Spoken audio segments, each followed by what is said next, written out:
G'day, I'm Glenn Hunberg, the pastor of Risen Church. I had a great question given to me the other day. I was starting to read the Bible with someone who's been exploring Christianity, and they said to me, okay, so Jesus and the guys in the New Testament, they all treated the Old Testament, the Bible's divided in two halves, a New Testament or a New Covenant and the Old Testament.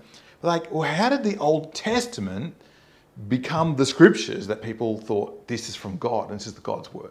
Well, two big parts to it. The first part is this guy Moses. He came along to rescue the Israelites out of Egypt, a long story there, book of Exodus.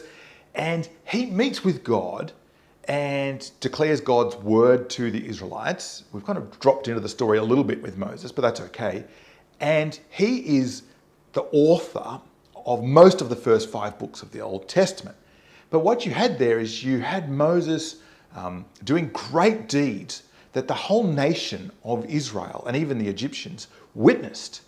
And so then people trusted that Moses was from God. He did the kind of things that no man could have done by his own power.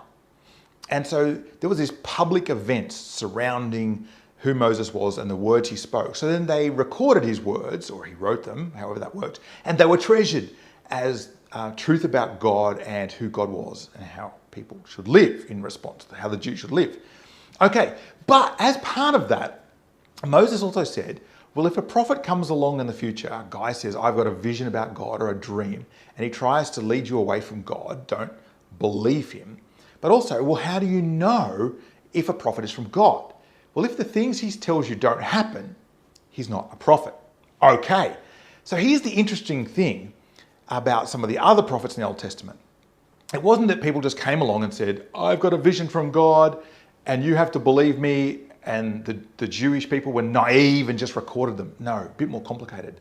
The book of Jeremiah is a really fascinating example. So there's this guy, Jeremiah, he comes along, he says, I'm a prophet of God, and he actually gets his prophecies written down by a scribe and sends them along to the king of Israel. And the king of Israel hates them because they're basically saying, look, you're in big trouble, judgment's coming, another nation's going to come and conquer you. And it's recorded in Jeremiah that the king throws them in the fire, gets these prophecies from Jeremiah and throws them in the fire. So there's this whole idea that whether or not Jeremiah is a prophet from God, the creator of the heavens and earth, is contested. And some people thought he was, some people thought he wasn't. Jeremiah hears about the fact that his prophecy and his warning to the king of Israel, or the king of the Jews, is been thrown in the fire. So he says it again, and it gets written down and it gets sent on a scribe. So it's written down, it's documented, and it goes again to the king. Now, at that time, what Jeremiah prophesied is contested. Some people thought he was a prophet, some people didn't. But you know what happened? Jeremiah's prophecy that this nation would come, the Babylonians, and conquer the Jews, did happen. No one had heard of the Babylonians, so suddenly the prophecy turned out to be true.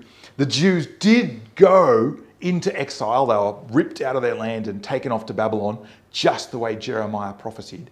And they did live there for 70 years and then will return to their land. So you can imagine that actually by the time the Jews were taken away and in Babylon, some of them would have been going, hang on, there's this guy, what was his name again, Jeremiah, who told us this was going to happen. Has anyone got one of his scrolls somewhere? And they would have gone, actually, he was telling the truth. And doubly, all the more so, when 70 years later, they came back to their land in the Middle East and were returned there by the Babylonians. They were like, oh, okay, Jeremiah really was a prophet of God. And so his words and the things that he prophesied were kept and revered, and those words would have been added into the Old Testament. And basically, what you see is it's not just because a prophet came along and said, hey, I'm from God, I've got a vision and it's true, but actually events unfolded that showed that this prophet was speaking the truth, and the deeds that he told about, or the things that he did, confirmed and backed that up. And there's probably one other part of the story is that those things corresponded with what the Jewish people already knew about God from other prophets and other writers, and they weighed those things up. And so that's basically how the Old Testament was formed, through prophets coming with the words and voice of God, but people heard those things, revered those documents, kept them. And so that by the time you get to the time of Jesus, what the Old Testament scriptures are was set and very clear, And Jesus refers to the Old Testament as the very words of God, which is amazing. As you read the Old Testament, you're hearing the very words of God who created heaven and earth. That's the claim of the Bible. Thanks for listening. I hope this is helpful.